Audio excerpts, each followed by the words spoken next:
संसद में हंसते हंसते नीतीश कुमार ने पीएम मोदी की टेंशन कैसे बढ़ा दी? क्या मोदी के पैर छूकर नीतीश ने एक नई राजनीति की शुरुआत कर दी है? आखिर एनडीए सरकार में नीतीश कुमार की क्या भूमिका होगी? और सबसे बड़ा सवाल तो ये कि क्या एनडीए की सरकार बनने के चलते बिहार को कोई फायदा होगा भी या नहीं?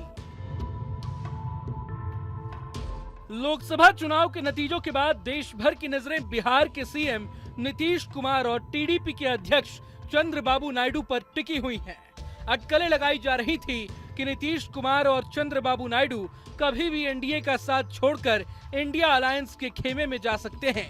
लेकिन अब दिल्ली में एनडीए की बैठक में नीतीश कुमार ने पीएम मोदी की मौजूदगी में ऐसी बात कह डाली है जो बीजेपी की टेंशन बढ़ा सकती है।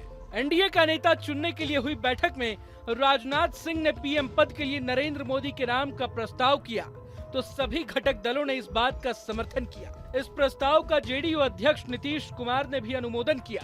नीतीश कुमार ने पीएम पद के लिए नरेंद्र मोदी के नाम का अनुमोदन करते हुए कहा कि सब लोग मिलकर चलेंगे।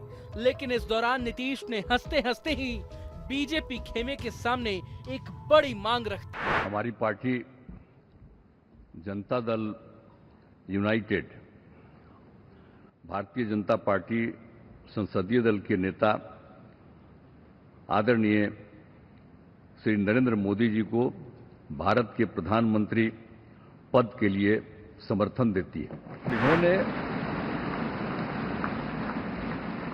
पूरे देश की सेवा की। अब पूरा भरोसा है कि जो कुछ भी बचा है अगली बार ये सब पूरा कर देंगे और जो भी हर राज्य का है, और हम लोग पूरे तौर पर सब दिन इनके साथ रहेंगे कि अगली बार जो आप आइएगा ना, तो इस बार हम देखें कि कुछ इधर उधर कुछ जीत गया है, अगली बार सब हारेगा। फिर जो मौका मिला है तो इस मौका के बाद आगे अब उन लोगों के लिए कोई गुंजाइश नहीं रहेगा। और मेरा आग्रह यही है कि जल्दी से जल्दी आपका काम शुरू हो जाए, शपथ ग्रहण हो जाए।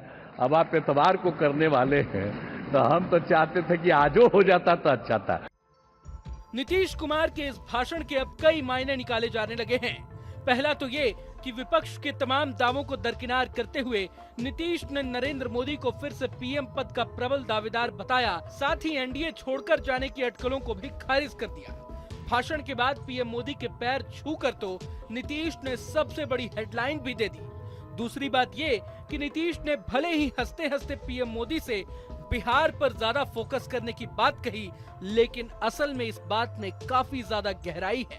देश में भले ही तीसरी बार एनडीए की सरकार बनी है, लेकिन इस बार 12 सीट जीतकर नीतीश कुमार किंग मेकर की भूमिका में है।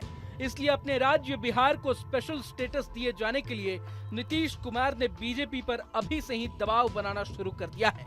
सवाल उठता है कि एनडीए की सरकार बनने से बिहार को कैसे फायदा पहुंचेगा। सबसे पहली बात तो ये कि बिहार में नीतीश की पार्टी की कामयाबी के पीछे मोदी फैक्टर का अहम रोल रहा है। अगले साल बिहार में विधानसभा चुनाव भी होने हैं। ऐसे में नरेंद्र मोदी जैसे लीडर को समर्थन देकर नीतीश की ताकत बढ़ सकती है। नीतीश दिल्ली की सरकार की सत्ता की चाबी बन गए हैं। अब नीतीश को सिर्फ बिहार के सीएम तक ही नहीं आंका जा सकता है। नीतीश अब देश और राज्य दोनों चलाने वाले हैं। चूंकि गठबंधन सरकार में सहयोगियों की ताकत बढ़ जाती है, इसलिए नीतीश कुमार इस मौके को भुनाने की हर संभव कोशिश करेंगे, जिसके चलते केंद्रीय मंत्रिमंडल में बिहार को उचित प्रतिनिधित्व मिल सकता है। बिहार में कई प्रोजेक्ट भी लाए जा सकते हैं। बिहार को विशेष राज्य का दर्जा भी मिल सकता है। पलायन रोकने को लेकर बड़े निवेश हो सकते हैं। चूंकि बिहार देश के बाकी राज्यों के मुकाबले ज्यादा पिछड़ा हुआ है, ऐसे में स्पेशल अटेंशन मिलने से प्रदेश सरकार को कई तरह की छूट और अनुदान मिलने लगते हैं। अब बीजेपी के लिए सबसे बड़ी चुनौती की बात यह है कि नीतीश को अपने साथ बनाए रखने के लिए उसे हर हाल में उनकी बात माननी होगी। बिहार को विशेष राज्य का दर्जा देने की मांग पर बीजेपी को जरूर मंथन करना होगा। अगले ही साल बिहार में विधानसभा के चुनाव भी होने हैं। बीजेपी ये पहले ही कह चुकी है कि वो नीतीश कुमार के साथ मिलकर 2025 का विधानसभा चुनाव लड़ेगी। अब पहली बार गठबंधन सरकार की जिम्मेदारी निभा रहे पीएम मोदी इन चुनौतियों का सामना कैसे करते हैं, ये देखना दिलचस्प होने वाला है। अगर आपको ये वीडियो पसंद आए तो लाइक करें और चैनल को सब्सक्राइब करें। वहीं तमाम बड़ी खबरों के लिए देखते रहें न्यूज़।